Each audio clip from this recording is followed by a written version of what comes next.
नमस्कार, आप देख रहे हैं आपका अपना चैनल भिवानी हलचल और खबरों के संग में मैं हूं मनोज कुमार। आइए सबसे पहले डालते हैं एक नजर आज की हेडलाइंस पर।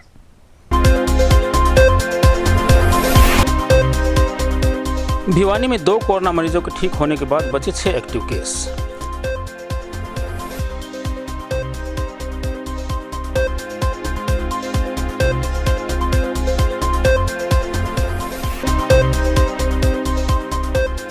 राजीव गांधी राजकीय महिला महाविद्यालय में पोस्टर मेकिंग प्रतियोगिता का हुआ आयोजन।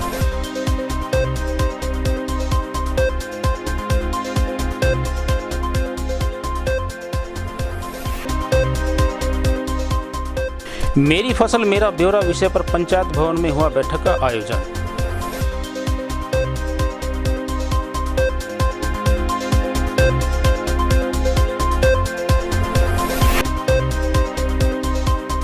लोहारू रोड पर गंदे नाले के पास मिले गोवंश कंकाल, पुलिस व गोरक्षा दल पहुंचे मौके पर।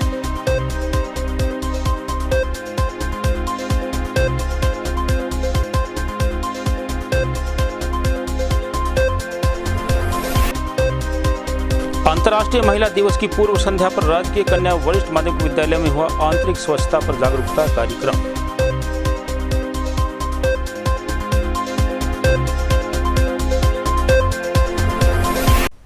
और अब खबरें विस्तार से। भिवानी जिले में कोरोना संक्रमण के अब तक आए कुल 6,353 पॉजिटिव केसेस में से 6,202 ठीक हो चुके हैं और अब यहां 6 एक्टिव केसेस बचे हैं। स्वास्थ्य विभाग की टीम निर्धारित स्थानों पर पहुंचकर संदिग्ध केसेस के सैंपल्स लेकर जांच के लिए भेज रही है और वैक्सीनेशन का कार्य भी लगातार जारी है। हांसी रोड स्थित राजीव गांधी महिला महाविद्यालय में शनिवार को पोस्टर मेकिंग प्रतियोगिता का आयोजन किया गया। इन पोस्टर्स के माध्यम से अनेक छात्राओं ने प्रकृति संरक्षण का संदेश देते हुए आकर्षक पोस्टर बनाए। वहीं इस अवसर पर विजेता प्रतिभागियों को पुरस्कृत भी किया गया। इस अवसर पर अध्यक्षीय उद्बोधन में बोलते हुए कार्यकारी प्राचार्य श्रीमती सुनीता मेहता ने आयोजक मंडल व छात्राओं को सफल आयोजन की बधाई देते हुए कहा कि वर्तमान दौर पर्यावरण रक्षा की अनेक चुनौतियों के साथ मानव की ओर देख रहा है। यदि मानव ने सचेत होकर प्रकृति दोहन का कार्य विवेकपूर्ण दृष्टि से नहीं किया तो वह दिन दूर नहीं जब मनुष्य के लिए ऑक्सीजन की कमी में सांस लेना भी दूभर हो जाएगा, तो उसे सुख की सांस के विषय में तो भूल ही जाना चाहिए। यातायात के साधन एक अहम पर्यावरण प्रदूषक हैं। उन्होंने विजेता प्रतिभागियों को पुरस्कृत व सम्मानित किया तथा सभी के उज्जवल भविष्य के लिए आशीर्वाद भी दिया और कामना की। आज का programme Rajiv Gandhi government college में nature and traffic interpretation centre की ओर से किया जा रहा है। डायरेक्टर हायर एजुकेशन से हर कॉलेज में nature and traffic interpretation centre स्थापित किया गया है। ये दोनों सेंटर्स बच्चों में ट्रैफिक और नेचर के प्रति जागरूकता लाने के लिए किया गया है। रोज़ रोज़ हम देख रहे हैं कि रोड्स पर एक्सीडेंट हो रहे हैं, बच्चे अवेयर नहीं हैं, उनको सिग्नल्स के बारे में नहीं पता, तो इस कंपटीशन के माध्यम से हम उनको अवेयर करने की चेष्टा कर रहे हैं। आज राजीव गांधी कन्या महाविद्यालय में nature and traffic interpretation centre के द्वारा एक पोस्टर मेकिंग कंपटीशन करवाया जा रहा है, जिसके अंतर्गत हमने बच्चों को ये टॉपिक दिया है कि हाउ ट्रैफिक जो है इम्पैक्ट करता है नेचर्स के ऊपर, राइट। जैसे कि हम लोगों को पता है कि nowadays the across the world the cutting और emission of carbon is becoming the major concern. तो हमारा ये इंटेंशन है कि बच्चों को ज़्यादा से ज़्यादा अवेयर कराया जाए ताकि हम लोग globally if you start from a very point level, हम लोग ग्लोबली कैसे जो कार्बन कटिंग है या फिर कार्बन एमिशन है उसको हम लोग कैसे कम कर सकते हैं। तो इस पोस्टर कंपटीशन के माध्यम से हमने बच्चों को ऐसी थीम दी है जिसके थ्रू वो नेचर को विद द ट्रैफिक और we can see through the pollution that how the traffic is interfering with the pollution with the nature. तो हाउ इन दिस वे हम लोगों ने बच्चों को अवेयर करवाना की कोशिश की है कि हम लोग कैसे अपने नेचर को साफ सुथरा रख सकते हैं और देश और दुनिया के इस कार्यक्रम में सहयोग दे सकते हैं। भिवानी जिले के नजदीकी गांव हालवास में एक युवक द्वारा अपनी भाभी की तेज धारदार हथियार से हत्या किए जाने का मामला प्रकाश में आया है। प्राप्त जानकारी के अनुसार घटना को अंजाम देने के बाद युवक ने स्वयं भी आत्महत्या की कोशिश की। पुलिस मौके पर पहुंचकर मामले की जांच कर रही है। जिले के गांव हालवास में आज एक हृदय विदारक घटना घटित हुई। इस घटना के बाद पूरे गांव में शोक की लहर दौड़ गई। घटना देर शाम की है। गांव की रहने वाली मोनिका की उसी के देवर ने तेज धार हथियार से हत्या कर दी। हत्या इतनी निर्दयता से की गई कि मोनिका के शरीर पर कई जगह पर तेज धार हथियार से कट मारे गए थे। बताया यह भी जा रहा है कि मोनिका के देवर ने इस घटना को अंजाम देने के बाद खुद भी आत्महत्या करने की कोशिश की और उसे गंभीर हालत में हॉस्पिटल में ले जाया गया। मामले की जानकारी सरपंच ने थाना सदर पुलिस को दी। पुलिस मौके पर पहुंची और कार्रवाई शुरू कर दी। घटना की गंभीरता को देखते हुए भारी पुलिस बल मौके पर तैनात कर दिया गया। स्वयं डीएसपी वीरेंद्र सिंह भी मौके पर पहुंचे। डीएसपी वीरेंद्र सिंह ने बताया कि मामले की जांच की जा रही है। उन्होंने मामले की पुष्टि करते हुए बताया कि मोनिका की हत्या उसी के देवर ने की है। उन्होंने बताया कि मोनिका को बड़ी ही बेदर्दी से मारा गया है। उसकी उम्र लगभग 30 साल बताई जा रही है। हालांकि पुलिस मामले की छानबीन कर रही है। तो ये 2012 में शादी करी थी इसकी। खूब अच्छी डाल से शादी करी थी, सारे काम करे थे, हर रीति रिवाज के साथ हमने सब कुछ किया था उसका। लेकिन कल शाम को मेरे मामा जी को एक खबर मिली कि भाई आपकी लड़की की हत्या कर दी है और आरोप लगाया है कि भाई उसके देवर ने की है। उनके जो हस्बैंड हैं संजय जी, वो हरियाणा पुलिस में ही है, जो उनकी ड्यूटी है।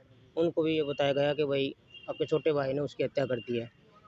जब हम सारे गए मिल के वहाँ, तो हमने जाके देखा कि फर्श पे खून ही खून पड़ा था और मतलब उसकी गर्दन अलग कर रखी थी, बिल्कुल थोड़ी सी लटक रही थी। वो इतनी बुरी तरह से मारी है उसको।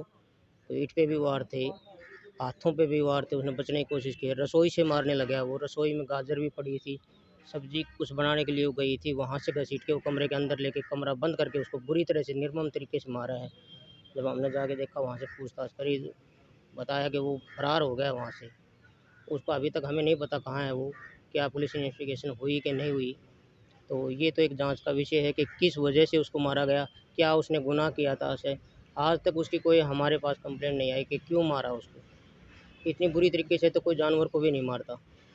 तो हम तो यही चाहते हैं कि पुलिस से उसको अरेस्ट करके ये पूछा जाए कि किस वजह से उन्होंने जो है इतनी निर्मम तरीके से हत्या की है। शाम को सरपंच साहब ने सूचना दी थी प्रबंधक अफसर को भी इस तरह मोनिका का मर्डर कर दिया उसके देवर ने। तो इस सूचना पे एसएचओ साहब अपनी टीम के साथ यहाँ मौके पे पहुँचे हैं। एफएसएल टीम को बुलाया गया है और मृतका के गर्दन पे, पीछे पीठ पे, हाथों पे काफ़ी मतलब चोट के निशान हैं और उनकी बाजू पे भी, पीठ पे भी को तेज़धार हथियार से वार किया हुआ। अभी तक अनुसंधान जारी है। अभी सारे फैक्ट्स आएंगे आगे भी इसमें अकेले उसने किया है, क्या है, किस किस की इन्वॉल्वमेंट है, क्या, वो तो आगे इन्वेस्टिगेशन का पार्ट है, तो मुझे भी पता चलेगा। मृतका की उम्र, मोनिका की उम्र 38 साल के करीब है। स्थानीय पंचायत भवन में जिला उपायुक्त जयवीर सिंह आर्य के निर्देशन में मेरी फसल मेरा ब्यौरा के तहत किसानों की फसलों का पंजीकरण करने के लिए एक बैठक का आयोजन किया गया। इस मौके पर कृषि उपनिदेशक आत्माराम गोदारा ने नहरी एवं राजस्व विभाग के कर्मचारियों की ड्यूटीज भी लगाई। कृषि विभाग के उपनिदेशक आत्माराम गोदारा ने बताया कि उपायुक्त जयवीर सिंह आर्य के निर्देशानुसार पंचायत भवन में मेरी फसल मेरा ब्यौरा के तहत किसानों का पंजीकरण करने के लिए बैठक का आयोजन किया गया। वहीं उन्होंने बताया कि इस संबंध में ग्राम सचिव, सिंचाई विभाग से कैनाल पटवारी व रेवेन्यू विभाग से भी पटवारियों की ड्यूटियां लगाई गई हैं। वहीं उन्होंने बताया कि इस कार्य में लगे संबंधित अधिकारियों व कर्मचारियों को 33 गाँव दिए गए हैं, जहाँ पर जाकर किसानों की फसलों का पंजीकरण किया जाएगा। My self Atmaram Godara, deputy director agriculture Bhiwani. आज जो हमारी मीटिंग हुई है माननीय उपायुक्त महोदय की अध्यक्षता में, ये हरियाणा सरकार के आदेशानुसार जो किसान भाई अपनी फसल का मेरी फसल मेरा ब्यौरा पर पंजीकरण करवाते हैं, उसको वेरीफाई करने के लिए आज उपायुक्त महोदय ने कृषि विभाग के अधिकारियों की ड्यूटी लगाई है। उसके साथ साथ पंचायत विभाग के ग्राम सचिव और इरिगेशन डिपार्टमेंट से कैनाल पटवारी और रेवेन्यू विभाग के भी पटवारियों की ड्यूटी इसमें लगाई है और इसमें सभी अधिकारियों को 2-2, 3-3 गांव दिए गए हैं और ये क्रॉप बुकिंग के थ्रू हम मेरी फसल मेरा ब्यौरा पंजीकरण फसलों का सत्यापन करेंगे। इसके लिए 13 मार्च लास्ट तारीख दी गई है ताकि ये काम 13 तारीख तक हमारा हो सके। और इसमें साथ साथ पटवारियों को भी ये आदेश दिया गया है, साथ में ड्यूटी भी लगाई गई है कि कहीं किसी अधिकारी को क्रॉप बुकिंग करते वक्त अगर कोई कठिनाई होती है तो संबंधित गांव के जो भी पटवारी है उससे आप अपनी समस्या का हल करवा सकते हैं, क्योंकि ज़मीन का टोटल रिकॉर्ड तो पटवारी के पास होता है, इसलिए पटवारियों को भी साथ ड्यूटी लगाई है। और डीसी साहब के दिशा निर्देशानुसार मैं सभी विभाग के, एग्रीकल्चर के और रेवेन्यू के और इरिगेशन के और पंचायत विभाग के सभी अधिकारियों के साथ जो बैठक की गई है उसमें आदेश दिया गया बड़ा सख्ती से कि ये 13 मार्च से पहले क्रॉप बुकिंग का कार्य पूरा होना चाहिए। भिवानी के लोहारू रोड स्थित इलाके में उस समय हड़कंप मच गया जब गंदे नाले के पास गोवंश के अनेकों कंकाल मिले। मामले की सूचना पुलिस व गोरक्षा दल को मिलते ही मौके पर पहुंचकर सर्च अभियान शुरू कर दिया गया। इस अभियान के तहत खबर लिखे जाने तक करीबन 20 कंकाल मिल चुके थे। बताया जाता है कि यह घटना देर रात्रि की है, जहां सूचना मिलते ही न केवल पुलिस गोरक्षा दल की टीम भी मौके पर पहुंची, बल्कि सर्च अभियान चलाने के लिए फायर ब्रिगेड भी मौके पर पहुंची। अभियान में गोवंश के कुछ अवशेष कट्टों में मिले तो कुछ की खाल गंदे नाले में बहती हुई मिली। वहीं मौके पर पहुंचे एसएचओ संदीप ने बताया कि घटना की सूचना मिलते ही पुलिस की टीम मौके पर पहुंची तथा सर्च अभियान जारी है। उन्होंने कहा कि जांच में जो भी पाया जाएगा उसके खिलाफ सख्त कार्रवाई की जाएगी। इस दौरान गोरक्षा दल प्रमुख संजय परमार व पुरुषोत्तम दानव ने इस मामले की गहनता से जाँच कर दोषियों के खिलाफ कड़ी से कड़ी कार्रवाई करने की मांग की। कल रात को तकरीबन 9:30 बजे मेरे पास एक यहाँ के को सेफ्टी टैंक चलाने वाले हैं, उनका फ़ोन आया कि भाई ये कट्टे के अंदर है ना सिर है गाय का। तो हमारे गोरक्षा दल के गौ सेवक हमारा दिनेश और रमन और दीपू ये पहुँचे यहाँ पे, तो देखा तो एक नहीं कई कट्टे थे और उन सभी के अंदर गोवंश के अवशेष थे। किसी में थे सिर और किसी में थे खुर, किसी में थे खाल। तो तकरीबन 14 के लगभग रात को सिर मिले हैं और 20 हमारे को खुर मिले कटे हुए और 9 खाले मिली थी रात को। तो अंधेरा ज़्यादा था, हमारा 2 बजे तक रात को अभियान चला। प्रशासन आया हुआ था और हम यहाँ पे ये निकाल के लगे थे। सुबह फिर दोबारा हमारे लड़कों ने सर्च किया तो ये 4-5 कट्टे और मिले हैं। तो हमने प्रशासन को अब जेसीबी के साथ बुलाया है, तो अभी इसमें है ना 5-7 कट्टे भी और मिले। अब ये तो जांच का विषय, पुलिस बताएगी। हमने एफआईआर दर्ज करवा दी है, रात को एफआईआर दर्ज करवा दी थी। हमारे गोरक्षा दल के बयान के ऊपर एफआईआर दर्ज हो गई है। जो ये गौवंश का जो शीश मिले हैं, बड़ी दुख की बात है। हमारे पास सुबह फ़ोन आया था कि भाई जो गंदा नाला लोहार रोड पर उस पर गौवंश के जो कटे हुए सिर मिले हैं। और जब हमने इसकी नाला की पूरी रूप से छानबीन की तो इसमें जो गौ वंश थे उसके मांस भी मिला है, खाल भी मिली है और उनके जो पाँव हैं वे मिले हैं और शीर्ष भी मिले हैं। तो ये बड़ी दुख की घटना है और इसकी इंक्वायरी होनी चाहिए। को हमें सूचना मिली थी कि जो गंदा नाला है इसके अंदर कुछ गोवंश के अवशेष हैं, जिस इन्फॉर्मेशन पर हम सारे आए और यहाँ पे सर्च किया तो हमें यहाँ पे गाय के बैल के सर मिले हैं कटे हुए और साथ में उनकी चमड़ी और पैर वगैरह मिले हैं, जिस पर हमने अभियोग अंकित कर लिया है। रात को घना अंधेरा था, पानी भी ज़्यादा था गंदे नाले में, तो सही तरीके से सारा नहीं क्लियर हो पाया। जो आज सुबह पुनः हमने जब सर्च किया है तो यहाँ पर 5 सर बैल के और मिले हैं। सर टोटल कितने गोवंश के अवशेष होने लगे? ये टोटल तो अभी डॉक्टर साहब पोस्टमार्टम करेंगे, उसके बाद ही पता लग पाएगा कि एक्चुअल में टोटल हैं कितने, क्यों सारे के सारे ये जो कटे हुए सर हैं और अलग अलग इनके बॉडी के पार्ट हैं, तो इस बारे में ये एग्जैक्ट नहीं कहा जा सकता कि सही मात्रा में ये कितने। नगर के राजकीय कन्या वरिष्ठ माध्यमिक विद्यालय में शनिवार को यूथ अनबीटेबल संस्था द्वारा आंतरिक स्वच्छता को लेकर जागरूकता कार्यक्रम का आयोजन किया गया। इस अवसर पर संस्था के संस्थापक अध्यक्ष एवं मिसेस हरियाणा 2018 व नॉर्थ इंडिया खिताब प्राप्त प्रिया असीजा ने छात्राओं को जागरूक किया। विद्यालय प्राचार्य श्रीमती गिल ने उनका आभार भी जताया। स्थानीय राजकीय कन्या वरिष्ठ माध्यमिक विद्यालय में शनिवार को अंतर्राष्ट्रीय महिला दिवस की पूर्व संध्या पर यूथ अनबीटेबल संस्था द्वारा आंतरिक स्वच्छता को लेकर जागरूकता कार्यक्रम किया गया। इस मौके पर संस्था के संस्थापक अध्यक्षा एवं मिसेज हरियाणा 2018 व नॉर्थ इंडिया खिताब प्राप्त प्रिया असीजा व संरक्षक अमित गाबा मौजूद रहे। कार्यक्रम में विद्यालय के प्राचार्य किरण गिल ने अतिथियों का स्वागत किया। कार्यक्रम को संबोधित करते हुए संस्थापक अध्यक्षा प्रिया असीजा ने कहा कि उनकी संस्था किशोरियों की सुरक्षा और उनकी आंतरिक समस्याओं का निवारण करने के लिए कई सालों से कार्य करती आ रही है। इस दौरान कार्यक्रम में 500 स्कूली छात्राओं को सैनिटरी पैड भी वितरित किए गए और उन्हें आंतरिक स्वच्छता के बारे में विस्तार से बताया गया। प्रिया असीजा ने कहा कि महिलाएं आज हर क्षेत्र में सशक्त हैं उन्होंने कहा कि हमारी बेटियों को सही मार्गदर्शन की जरूरत है ताकि वे अपने सपनों को साकार करने में सही कदम उठा सकें। प्रिया आशीजा ने बताया कि छात्राओं के लिए संस्था द्वारा आंतरिक स्वच्छता एवं समाधान के लिए स्कूलों में परामर्श कैंप भी लगाए जाएंगे, जिसके जरिए छात्राएं अपनी समस्याओं का महिला चिकित्सकों से कारण एवं उनका निवारण भी पा सकेंगे। किरण गिल, प्रिंसिपल JJ++ भिवानी। आज रिया जो भिवानी हलचल के न्यूज़ एडिटर हैं, इन्होंने हमारे विद्यालय में बच्चों को सैनिटरी नैपकिन बांटे और इनसे संबंधित हेल्थ संबंधित बहुत सारी जानकारियाँ दी और इससे बहुत संतुष्ट हुए। और मैंने मैडम से ये भी बोला कि भी हमारे बच्चों को समय समय पर ऐसी सुविधाएं देते रहिए। ग्रामीण परिवेश से आई हुई बच्चियाँ गरीब परिवारों से संबंध रखती हैं, तो इतना पैसा इन पर खर्च करते हुए भी संकोच करती हैं। तो आप जैसे NGO चला रहे हैं तो आप बच्चों की हेल्प करें, बच्चों को ये समय समय पर वितरित होते रहें। और भी कई NGO दे के जाते हैं तो बच्चों से इनको काफ़ी मदद मिलती है। जी मैम, आपका नाम? जी मेरा नाम प्रिया आसीजा है और मैं यूथ अनबीटेबल NGO की फाउंडर हूँ। और जैसा कि आप सब लोग जानते हैं कि 8 मार्च को विमेंस डे है और यूथ अनबीटेबल 2015 से मेंस्ट्रुअल हाइजीन पे काम कर रही है। तो उसी को लेकर आज हमने राज्य के कन्या वरिष्ठ माध्यमिक विद्यालय में एक कैंप लगाया है, जिसमें हमने बच्चों को सैनिटरी पैड्स डिस्ट्रीब्यूट किए हैं और कुछ उनके साथ मेंस्ट्रुअल हाइजीन को लेकर अपनी जानकारी साझा की है। एंड मैं किरण गिल मैम का थैंक यू करना चाहूँगी कि उन्होंने हमें ये मौका दिया कि हम उनके स्कूल में आके बच्चों से रूबरू हो सकें। विज्ञान विषय में छात्रों को रुचि बढ़ाने के लिए समग्र शिक्षा अभियान व राज्य शैक्षिक अनुसंधान एवं प्रशिक्षण परिषद की ओर से चल रही योजना के तहत राजकीय वरिष्ठ माध्यमिक विद्यालय हालवास में साइंस मोबाइल वैन पहुंची। इस अवसर पर विज्ञान विशेषज्ञ घनश्याम जी और शैलेश जी ने बच्चों को विज्ञान के प्रयोगात्मक तरीके बताए।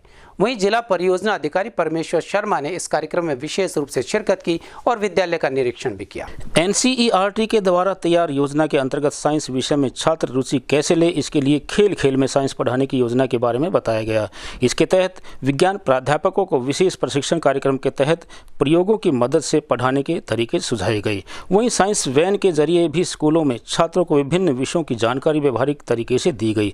समग्र शिक्षा अभियान के सहायक जिला परियोजना अधिकारी श्री परमेश्वर शर्मा ने निरीक्षण किया व इस योजना के तहत स्कूलों में साइंस पढ़ाने के लिए गतिविधि आधारित लर्निंग शिक्षा पर जोर दिया गया। इसके अतिरिक्त सुबह हरियाणा शिक्षा परियोजना परिषद पंचकुला एवं हरियाणा योग काउंसिल पंचकुला के निर्देशानुसार महीने के प्रथम शनिवार को सभी विद्यार्थियों व अध्यापकों को विद्यालय की PTI श्रीमती शारदा द्वारा योग भी करवाए गए। इस अवसर पर समग्र शिक्षा अभियान के सहायक जिला परियोजना अधिकारी श्री परमेश्वर शर्मा, विषय विशेषज्ञ प्रवक्ता श्री शैलेश जी, डाइट बिरही कला से घनश्याम जी, विद्यालय प्राचार्य श्रीमती सरोज बाला, वरिष्ठ प्रवक्ता डॉक्टर मनोज शर्मा, प्रवेश गौतम, महेंद्र परमार आदि उपस्थित रहे। ऐसे है जी कि ये हमारी साइंस वैन है जो कि SCRT द्वारा जारी चलाई जाती है। इसके अंदर बच्चों को साइंस के बारे में, विज्ञान के बारे में जागरूक करना, जो उनके जो कंसेप्ट है उनको क्लियर करने के लिए ये हर ज़िले में एक सप्ताह के लिए, तो हमारे ज़िले में इसका आज अंतिम दिन है और इसके इंचार्ज है हमारे डाइट जो है, डाइट के द्वारा एक सप्ताह के लिए 6 दिन के लिए हर डिस्ट्रिक्ट में इसको मिलती है। ये हमारी जो वैन है ये 3 जिलों के लिए है, रेवाड़ी, महेंद्रगढ़, चरखी दादरी और भिवानी।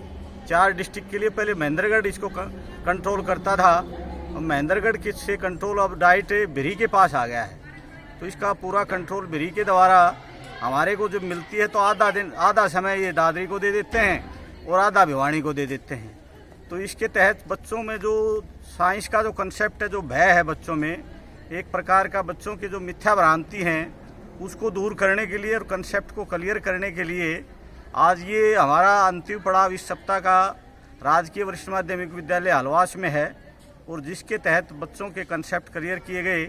मेरे साथी घनश्याम जी और शैलेश जी के द्वारा इनको बच्चों को विज्ञान के बारे में कंसेप्ट क्लियर करके जानकारी दी गई और इनको बताया गया कि किस प्रकार से हमने जो है इसका साइंस का प्रयोग करके जादू का जो खेल है कि बच्चे दिखाते हैं भाई जादू के जो कंसेप्ट हैं वो जादू नहीं है, एक्चुअल में वास्तव में साइंस है कि साइंस के नियमों को कैसे हम लोकल करें, कस्टमाइज करें कि अपने जो साधारण जो सिद्धांत हैं जिनके साथ हमारे लोकल जो सिद्धांत उनके साथ जोड़ें। जैसे इन्होंने रिफ्लेक्शन के नियम के बारे में, परावर्तन के नियम के बारे में, प्रकाश की गति के बारे में, सारे नियम जो है मिरर के बारे में, मिरर के क्या नियम होते हैं, किस प्रकार से वो सारे के सारे आज समझाए गए हैं। भिवानी के कृषि विज्ञान केंद्र में शनिवार को सामूहिक खेती के लिए किसानों को जागरूक करने के लिए एक विशेष ट्रेनिंग कैंप का आयोजन किया गया। इस कैंप में किसानों को सामूहिक रूप से खेती करने, इसके रजिस्ट्रेशन व इससे किस तरह से लाभ लिया जाए इत्यादि के बारे में विस्तार से बताया गया। भिवानी कृषि विज्ञान केंद्र में समूह में कैसे खेती करें, इसका कैसे फ़ायदा उठाया जा सकता है, इसमें कितने किसान भाग ले सकते हैं, ग्रुप किस प्रकार से रजिस्ट्रेशन करवाया जा सकता है, इन सब के लिए किसानों को जागरूक करने के लिए ट्रेनिंग कैंप का आयोजन किया गया। कृषि विज्ञान केंद्र में इस कैंप में लगभग जिले भर से आए किसानों ने भाग लिया। जब इस बारे में कृषि वैज्ञानिक डॉक्टर मुरारी से बातचीत की गई तो उन्होंने बताया कि किसानों को ग्रुप में खेती कैसे करनी चाहिए और किसानों को इसके द्वारा सरकार से बहुत सी सुविधाएं मिल भी सकती है। किसान ग्रुप में खाद बीज भी खरीद सकते हैं, पानी भी इकट्ठा लगा सकते हैं, अपनी फसलों को एक साथ मिलकर बेच भी सकते हैं। वहीं किसान समूह में खेती करने से उन्हें कम लागत पर ज़्यादा फायदा हो सकता है। कृषि विज्ञान केंद्र में जो कृषि जो समूह व्यवसाय की जो ट्रेनिंग कराई जा रही है वो हमने 22/2/2021 से शुरू की थी और ये 25 दिन की ट्रेनिंग है। 18/3/2021 तक चलेगी जी। और इसमें 25 पार्टिसिपेंट ने भाग लिया हुआ है और जो भिवानी ज़िले से और दादरी ज़िले से अलग अलग गांव से पार्टिसिपेंट जो भागीदार हैं, प्रतिभागी आए हुए हैं और उनको उसमें भाई आपने ये सिखाया जा रहा है भाई समूह किस तरह बनाने हैं, फार्मर प्रोड्यूसिंग ऑर्गेनाइजेशन कैसे बनानी है, कहाँ से रजिस्टर्ड होएंगी और क्या क्या गवर्नमेंट इसमें क्या क्या सहायता आपके ग्रुप को देगी, ये सारा कुछ उसमें हमारे किसान भिवानी और दादरी ज़िले के जो भी भागीदार हैं उनको सभी को उसमें ये चीज़ें बताई जा रही हैं। और इसमें साथ साथ ये भी बताया जा रहा है भी आप कृषि के साथ साथ जो अलाइड एक्टिविटीज़ हैं उनके बारे में भी विस्तार से उनको बताया जा रहा है भी आप ये एक्टिविटी भी ग्रुप बना के समूह बना के आप कर सकते हैं। और समूह के बारे में उनको बताया जा रहा है भी आप कहाँ से रजिस्टर्ड कराएंगे अपने समूह को और समूह में कितने डायरेक्टर होने चाहिए और उन डायरेक्टर्स का क्या क्या काम है और वो क्या क्या आपने करना है, वो सारा कुछ किसानों को इसमें 25 दिन। और इसमें हमने किसानों के लिए भाई वो बाहर से भी एक्सपर्ट बुला रखे हैं, हमारे यूनिवर्सिटी से भी एक्सपर्ट आ रहे हैं और नाबार्ड से भी हमने बुलाए हुए हैं। सोनलाल जी हैं जो डीएम हैं भिवानी ज़िले में, उनको भी बुलाया है और अचल आरडीसी से भी हम बुला रहे हैं। यानी कि जितने भी समूह हैं और जो एंटरप्रेन्योरशिप अपनी चलाई हुई है जिन्होंने, उनको भी हमने इनको मोटिवेशन लेक्चर के लिए बुलाया हुआ है। और आगे अभी तो टाइम हमारा रह रहा है 18 दिन तक, तो उसमें हमें किसानों को जो प्रोग्रेसिव किसान हैं, प्रगतिशील किसान हैं, उनको भी हम 1-2 लेक्चर उनका करवाएंगे और इनका फार्म पे जो किसानों का है जो बढ़िया चला रहे हैं अपना कृषि व्यवसाय, वो भी इनकी विजिट हम करवाएंगे। सभी जो किसान भाई हमारे भागीदार हैं उनको, तो उनके फार्म की विजिट भी इनको हम करवा के लाएंगे जी। तो ये प्रोग्राम हमारा 18 दिन तक चलेगा। हरियाणा में फिल्म सेंसर बोर्ड बनाने पर सरकार का धन्यवाद करता हूं और बोर्ड से आग्रह करता हूं कि लोकल कलाकारों को भी मौका दिया जाए। यह कहना था हरियाणवी कलाकार राघवेंद्र मलिक का। चौधरी बंसीलाल विश्वविद्यालय में भिवानी में पहुंचने पर उन्होंने भिवानी हलचल से बातचीत करते हुए हरियाणवी कला और संस्कृति के बारे में विस्तार से चर्चा की। हरियाणवी कलाकार राघवेंद्र मलिक भिवानी में चौधरी बंसीलाल विश्वविद्यालय में एक कार्यक्रम में शिरकत करने पहुंचे। वहीं उन्होंने भिवानी हलचल की टीम से विशेष बातचीत में हरियाणवी संस्कृति एवं कला पर विस्तार से बातचीत करते हुए बताया कि हरियाणवी लोक संस्कृति की पूरे देश एवं विश्व में अलग पहचान है। हमें हमारी हरियाणवी लोक संस्कृति पर गर्व है। वहीं उन्होंने सरकार का भी धन्यवाद करते हुए हरियाणा फिल्म सेंसर बोर्ड बनाने पर बहुत बधाइयाँ दी। राघवेंद्र मलिक ने कई हरियाणवी नाटकों व कई फिल्मों में काम किया हुआ है। उन्होंने हरियाणा सरकार से मांग की है कि जल्द ही सेंसर बोर्ड अपना काम शुरू करे। इससे बहुत से लोकल कलाकारों को काम मिलेगा, इससे नए कलाकारों को भी प्रोत्साहन मिलेगा और अधिक लगन से वो काम करने के लिए प्रेरित होंगे। वो नीति लागू होती है तो लागू होने के बाद चालू हो जाएगी ना। अब जिसमें हरियाणवी फिल्मों को जो काम कर रहे हैं, कोई भी चीज़ कर रहे हैं, तो उनको एक प्रोत्साहन तो मिलेगा। और उससे जो जिस तरीके से आज हमारे हिंदी फिल्मों में हमारे हरियाणा की बोली का या रस्म रिवाजों का जो प्रोग्राम चल रहा है, उसको और भी बढ़ावा मिलेगा और अकेले कितने लोगों को रोजगार मिलता है एक बार कुछ काम करना। एक फिल्म जब जिस शहर में होगी शूटिंग तो कितने लोगों को अलग अलग तरीके से काम मिलता है। ठहरने वाले की जगह लॉज वगैरह हैं, धर्मशालाएँ हैं और ट्रांसपोर्टेशन गाड़ियाँ हैं, उनको भी सबको बेनिफिट है। और लोकल कलाकारों को भी अपनी कला दिखाने का और हमारे जो कथानक हैं, कहानियाँ हैं, उनको भी आगे दिखाने का मौका मिलेगा। मगर ये जल्द से जल्द एक बार कार्यरत है। सबसे बड़ी बात तो ये है ना, जब तक ये होगी नहीं ना, और फिर उसके बाद एक अच्छे तरीके से उम्मीद लगती है कि भाई इतने अरसे के बाद, हम तो 80 के दशक में फिल्म बनानी शुरू की थी बहुरानी, उसके बाद से प्रयास करते आ रहे हैं, मगर इंडिविजुअल कब तक करेगा आदमी? उसको एक प्रोत्साहन मिलेगा। एक नारे को थपकी मिलती है ना तो धरती पाड़ा है नारा, तो कलाकार को एक सम्मान मिले, अगर भाई इन्होंने अच्छा काम किया, जो भी अच्छा लिखने वाला है, बजाने वाला है, गाने वाला है, तो उनको एक प्लेटफॉर्म मिल जाता है। और बाहर से भी जो हरियाणा स्टेट में काम करे रखेंगे जहाँ, तो स्टेट का भी रेवेन्यू बढ़ेगा, क्योंकि बाहर के लोगों को पता तो लगे हमारा कल्चर क्या है, हमारा आपस का व्यवहार क्या है। नगर के महम रोड पर स्थित राधा कृष्ण कोचिंग एकेडमी महिलाओं की शिक्षा सहित अनेकों सामाजिक कार्य भी करती रही है। एकेडमी की डायरेक्टर अमिता सिवाच ने बताया कि महिलाओं के उत्थान के लिए उन्होंने फ्री कोचिंग की सुविधा भी दी है और विशेष रूप से पुलिस और बेल्ट की नौकरी के लिए महिलाओं के लिए फ्री फिजिकल कोचिंग दी जा रही है। राधा कृष्ण कोचिंग एकेडमी की डायरेक्टर अमिता सिवाच ने बताया कि वह महिलाओं की शिक्षा को लेकर लगातार समाज में अनेकों कार्य करती रही है, जिसको लेकर उन्होंने अपनी कोचिंग एकेडमी के माध्यम से महिलाओं के उत्थान के लिए फ्री कोचिंग की सुविधा दी है एवं उन्हें दिल्ली पुलिस व बेल्ट की नौकरी करने के लिए फ्री फिजिकल की कोचिंग दी जाती है ताकि महिलाएं शैक्षणिक व शारीरिक रूप से अपना विकास कर सके। वहीं उन्होंने बताया कि इस कोचिंग एकेडमी में केवल लड़कियां ही कोचिंग ले सकती हैं, जिससे लड़कियों को फिजिकल व शिक्षा में किसी भी तरह की परेशानी ना हो। मैं Amita Siwach, director of Radha Krishna coaching academy. मैं अपने भिवानी वासियों को संदेश देना चाहती हूं कि हम अपनी कोचिंग एकेडमी में लड़कियों को फ्री कोचिंग सुविधा उपलब्ध करवाते हैं। हम अपने प्लेटफॉर्म पर फ्री कोचिंग के साथ साथ लड़कियों को फिजिकल एक्टिविटीज़ जैसे पुलिस भर्ती के लिए रनिंग की भी सुविधा उपलब्ध करवा रहे हैं। तो ज़्यादा से ज़्यादा संख्या में लड़कियाँ आएँ और यहाँ आकर कोचिंग की सुविधा ले सकती हैं। वहीं कोचिंग एकेडमी की लड़कियों ने बताया कि कोचिंग एकेडमी के माध्यम से उन्हें बहुत ही बेहतरीन शिक्षा दी जाती है। साथ ही केवल लड़कियां होने की वजह से उन्हें फिजिकल ट्रेनिंग करने में कोई झिझक नहीं होती।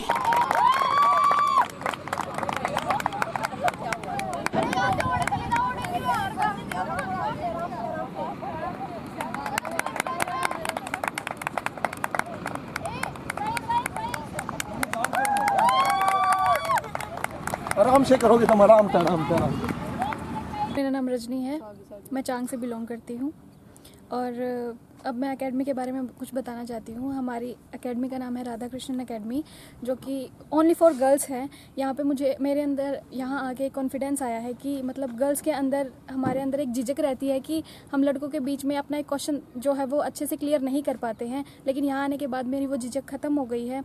और जैसे कि अब हमारा एक रूटीन टेस्ट होता है वीक में एक बार, जो कि अभी हम टेस्ट दे के आए हैं एंड उसके बाद सर हमें यहाँ पे लेके आए हैं because of our physical strength के लिए, जो हमारी वो चेक होएगी और उसके बाद जो कमी रहती है वो सर हमारा कंप्लीट कराने में। मैं राधा कृष्ण एकेडमी में जाती हूँ। यहाँ पे आके मुझे बहुत ही अच्छा लगता है, क्योंकि ये सिर्फ एक तो लड़कियों के लिए, और मेरे पेरेंट्स मुझे यहाँ पे भेज के बहुत ही संतुष्ट हैं, क्योंकि हमें कोई भी क्वेश्चन करना होता है तो हम आराम से कर सकते हैं। लड़कों के बीच में हमें झिझक होती है थोड़ी, तो अभी वो नहीं है। हमारे अंदर कॉन्फिडेंस भी है और अभी हम रिटन टेस्ट भी दे के आई हैं, जिससे हमारी स्टडी अच्छी हो रही है और हमें ये पता चलेगा हमें आगे और कितना करना है। और यहाँ पे अभी सर हमें फिज़िकल के लिए लेके आए हैं, हमारी यहाँ पे रनिंग होगी तो उससे ये भी पता चल जाएगा हमारी फिज़िकल स्ट्रेंथ कितनी है और हमें अभी कितनी मेहनत करनी है। और मैं राधा कृष्ण एकेडमी में पढ़ती हूँ। मतलब हमारे गांव में स्टेडियम है, लेकिन कोई ऐसा स्टेडियम नहीं है जहाँ पे अकेली गर्ल्स प्रैक्टिस कर सके, क्योंकि सेपरेट करते, बॉयज़ और गर्ल्स दोनों एक साथ करते हैं, तो वहाँ पे हम अकेले नहीं कर सकते प्रैक्टिस। लेकिन यहाँ पे आने के बाद है ना, सर हमारे मतलब फिजिकल की तैयारी भी करवा रहे हैं, जिससे हमारा कॉन्फिडेंस बढ़ेगा और मतलब हम आगे जाके जब हम भर्ती की तैयारी करेंगे तो उसमें हम अपना अच्छा दे सकेंगे। हमने अभी ज्वाइन किया है कुछ ही टाइम पहले, लेकिन यहाँ पर आने के बाद इतना अच्छा अनुभव किया है, शायद ही हम किसी और कोचिंग सेंटर में ऐसा अनुभव कर सकते हैं। ये बिल्कुल सच है, क्योंकि सबसे बड़ी बात तो मैडम ने यहाँ पर कोई चार्ज नहीं लिया है। और जहाँ तक मैं जानती हूँ अदर कोचिंग सेंटर्स में 15-15, 20-20 हज़ार रुपये देने के बावजूद भी हम वो चीज़ नहीं गेन कर पाते जो हम यहाँ गेन करते हैं। जो सिवाच मैम का जो एक नॉलेज है वो ब्रिलियंट ब्रिलियंट है। अगर हम उनसे एक क्वेश्चन रेज करते हैं तो वो उसके बदले में हमें 10 क्वेश्चन और उससे रिलेटेड जो है वो बताती हैं और बहुत अच्छे से कॉन्सेप्ट क्लियर कराए जाते हैं। हर टीचर यहाँ पे इतना अच्छा वेल एजुकेटेड है और एक्सपीरियंस्ड है। और अब जाने से पहले एक नज़र आज की हेडलाइंस पर।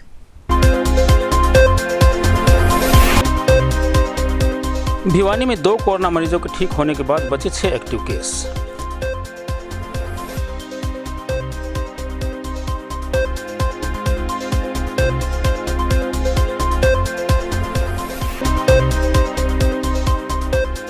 राजीव गांधी राजकीय महिला महाविद्यालय में पोस्टर मेकिंग प्रतियोगिता का हुआ आयोजन।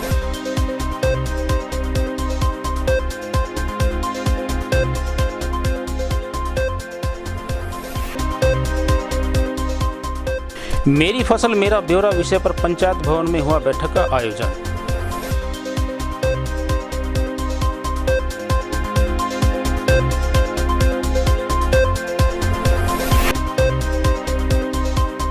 लोहारू रोड पर गंदे नाले के पास मिले गोवंश कंकाल, पुलिस व गोरक्षा दल पहुंचे मौके पर।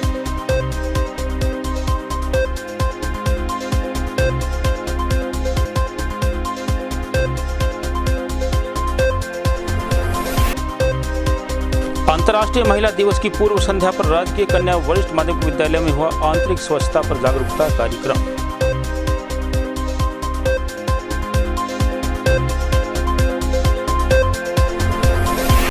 हमारे संग में बस इतना ही। अगले अंक के लिए देखते रहिएगा आपका अपना चैनल भिवानी हलचल।